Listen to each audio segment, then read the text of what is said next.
आज के इस बुलेटिन में बात करेंगे सीएम अरविंद केजरीवाल ने बीजेपी को लेकर क्यों कहा कि देश के अंदर जनतंत्र नहीं बचेगा।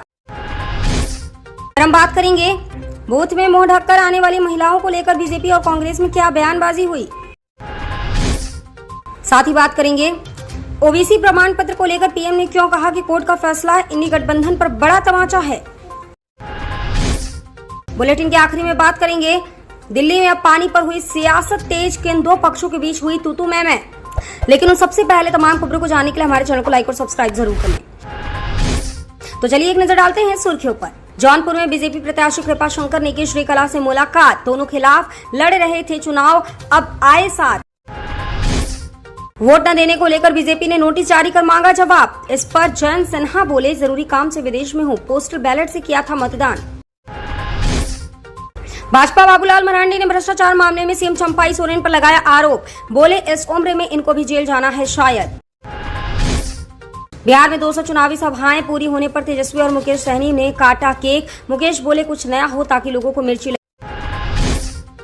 आचार्य प्रमोद ने राहुल गांधी पर कसा तंज, बोले महात्मा गांधी का सपना राहुल गांधी कांग्रेस को खत्म करके पूरा करेंगे। राघव चड्ढा ने किया बड़ा दावा, बोले दिल्ली में आपकी सरकार बनने के बाद हर महीने 18,000 रुपए बचाते हैं लोग।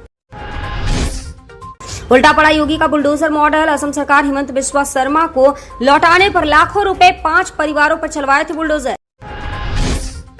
राजनाथ सिंह ने जनता से केजरीवाल पर भरोसा नहीं करने की अपील की, बोले उन्होंने तो अपने गुरु अन्ना हजारे तक को धोखा दे दिया। कन्हैया कुमार के ऊपर हुए हमले को लेकर मनोज तिवारी ने कहा, मुझे लगता है वो खुद ही अटैक करवाकर बीजेपी को फंसा रहे हैं। लखीमपुर खीरी में सीट को लेकर चलती बस में दबंगों ने भाजपा नेता और उनके समर्थकों को जमकर धो डाला। तो चलिए अब बढ़ते हैं बड़ी खबरों की ओर, मगर तमाम बड़ी खबरों को जानने से पहले हमारे चैनल को लाइक और सब्सक्राइब जरूर कर लें। दिल्ली के मुख्यमंत्री अरविंद केजरीवाल ने बीजेपी पर निशाना साधा है। उन्होंने कहा है कि अगर ये आ गए तो देश के अंदर जनतंत्र नहीं बचेगा। उन्होंने कहा कि चुनाव या तो करवाएंगे ही नहीं या करवाएंगे तो पुतिन या बांग्लादेश टाइप कराएंगे, जब जेल में डाल के चुनाव कराए जाएंगे। सीएम केजरीवाल ने आगे कहा कि हिटलर ने भी यही किया था, उसने जबरदस्ती अपने पार्लियामेंट में आग लगवा दी और विपक्ष के नेताओं को आग के केस में जेल में डाल दिया।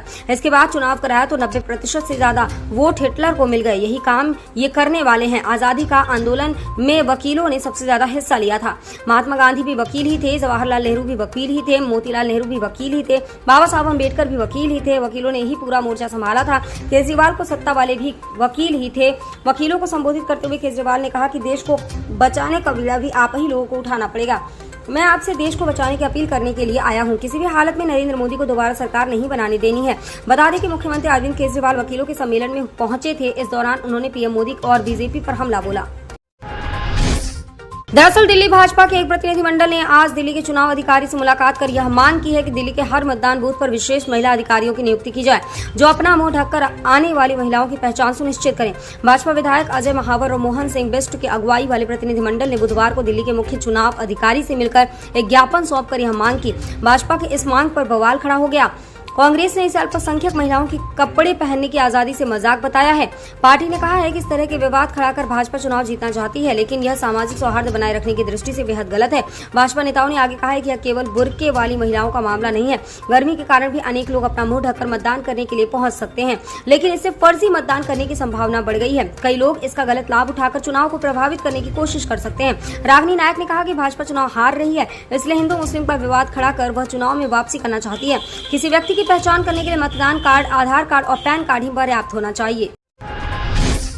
कलकत्ता हाईकोर्ट के न्यायाधीश तपोव्रत चक्रवर्ती और न्यायाधीश राजशेखर मंथा की पीठ ने कहा कि 2010 के बाद जितने भी ओबीसी प्रमाण पत्र जारी किए गए हैं वे कानून के मुताबिक नहीं बनाए गए हैं, इसलिए उन्हें रद्द किया जाना चाहिए।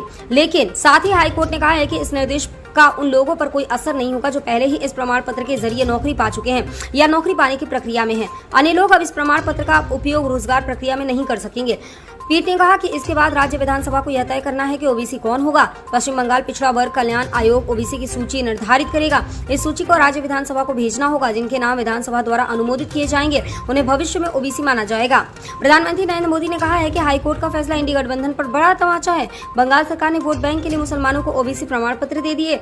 दूसरी ओर राष्ट्रीय पिछड़ा वर्ग आयोग एनसीबीसी के अध्यक्ष हंसराज अहीर ने कलकत्ता हाईकोर्ट के फैसले का स्वागत करते हुए कहा कि 2023 में हमारी समीक्षा के दौरान हमने देखा है कि 2010 के बाद बंगाल में 65 मुस्लिम जातियों और 6 हिंदू जातियों को ओबीसी सूची में जोड़ा गया। हमने इस संबंध में एक रिपोर्ट मांगी थी, लेकिन राज्य सरकार ने हमें कोई रिपोर्ट नहीं दी। बंगाल की मुख्यमंत्री ममता बनर्जी ने कहा कि वह हाईकोर्ट के इस निर्णय को स्वीकार नहीं करेंगी। बंगाल सरकार द्वारा लाया गया ओबीसी आरक्षण जारी रहेगा, इसे कोई नहीं छीन सकता। दिल्ली सरकार में जल मंत्री आतिशी ने दिल्ली में पानी की किल्लत को लेकर हरियाणा पर दोष मढ़ा, जिस पर दिल्ली बीजेपी प्रदेश अध्यक्ष वीरेंद्र सचदेवा ने पलटवार कर कहा कि जल मंत्री अपनी सरकार की नाकामियां छिपाने के लिए हरियाणा पर दोष मढ़ रही है। दिल्ली की जल मंत्री आतिशी ने प्रेस कॉन्फ्रेंस का दावा किया है कि दिल्ली में वोटिंग से पहले पानी की कमी का संकट पैदा करने के लिए बीजेपी ने षड्यंत्र रचा है। उन्होंने कहा है कि 25 मई को दिल्ली में मतदान होना है, उससे पहले बीजेपी हरियाणा की अपनी सरकार के जरिए दिल्ली को मिलने वाला पानी रोक रही है ताकि लोग परेशान हो। उन्होंने दिल्ली वालों से बीजेपी के षड्यंत्र में न फंसने की अपील करते हुए कहा कि बीजेपी ने दिल्ली की 7 सीटों पर अपनी हार होती देख आम आदमी पार्टी और मुख्यमंत्री अरविंद केजरीवाल को बदनाम करने के लिए यह षड्यंत्र रचा है। आतिशी ने इस संबंध में हरियाणा सरकार को चिट्ठी भी लिखी है। साथ ही कहा है कि जरूरत पड़ने पर इस मामले को लेकर सुप्रीम कोर्ट में अर्जी भी लगाएंगे। वहीं पार्टी के नेता दिलीप पांडे ने भी एक प्रेस कॉन्फ्रेंस करके हरियाणा सरकार की ओर से दिल्ली को कम पानी देने का आरोप लगाया। आम आदमी पार्टी के आरोपों पर बीजेपी ने पलटवार किया। दिल्ली बीजेपी चीफ वीरेंद्र सचदेवा के अनुसार आप लोग लोकसभा चुनाव में अपनी हार से घबराई हुई है। आप और कांग्रेस गठबंधन के पास कोई मुद्दा नहीं है, इसलिए किसी भी चीज को मुद्दा बनाने की असफल कोशिश कर रहे हैं। आतिशी अब एक नया शिगुफा छोड़ रही है कि दिल्ली में पानी की किल्लत हरियाणा से पानी नहीं मिलने की वजह से है। उसका यह बयान बेहद ही शर्मनाक और बेबुनियाद है।